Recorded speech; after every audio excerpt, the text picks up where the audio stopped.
السلام علیکم، کیا حال ہے آپ کا؟ Homeopathy doctor Sohail Ahmed. آج میں آپ کو یورک ایسڈ کے بارے میں آسان اور سادہ لفظوں میں گائیڈ کروں گا۔ یورک ایسڈ ہوتا کیا ہے، مردوں، خواتین اور بچوں میں اس کی مقدار کتنی ہونی چاہیے، اس کے نقصانات کیا ہیں اور اسے کنٹرول کیسے کیا جا سکتا ہے۔ یورک ایسڈ ہماری باڈی کے تقریباً تمام ٹیشوز میں پریزنٹ ہوتا ہے۔ اس کے علاوہ ہم وہ غذائیں زیادہ لے رہے ہوتے ہیں جن میں یورک ایسڈ کی مقدار زیادہ ہوتی ہے، for example red meat, fatty fish وغیرہ۔ ان وجوہات کی بنا پر ہماری باڈی میں یورک ایسڈ کی کوانٹٹی جو ہے وہ بڑھ جاتی ہے۔ اس کے علاوہ جو کھانے کے بعد جب باڈی میں کیٹابولزم انابولزم ہو رہا ہوتا ہے تو یورک ایسڈ بلڈ میں ڈائلیوٹ ہوتا ہے اور کڈنیز کا کام اسے ایکسکریٹ کرنا ہے، یعنی سادہ لفظوں میں پیشاب کے ذریعے یورک ایسڈ جسم سے باہر نکلتا ہے، اور جب ہم پیشاب کرتے ہیں تو اس کا میجر کمپوننٹ یورک ایسڈ ہوتا ہے۔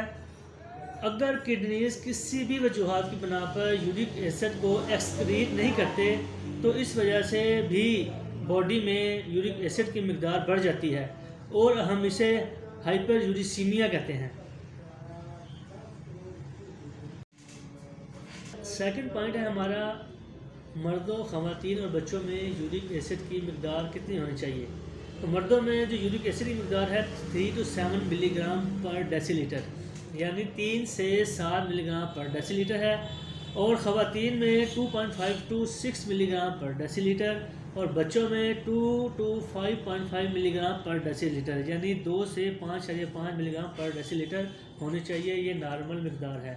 اگر اس سے زیادہ ہو جائے تو ہم اسے ہائپر یوریسیمیا کہتے ہیں، اور زیادہ ہونے سے کئی کمپلیکیشن ہوتی ہے، فار ایگزامپل گاؤٹ ہے، یعنی اسمال جوائنٹ پین، انگلیوں کی جو ہڈیاں جوڑ ہیں یہ اس میں درد ہوتا ہے، کلائی میں درد ہے، یہ ایلبو اس میں درد ہوگا، پین پلس انفلامیشن، اور پاؤں کی جو ایڑی ہے اس میں پین ہوگا۔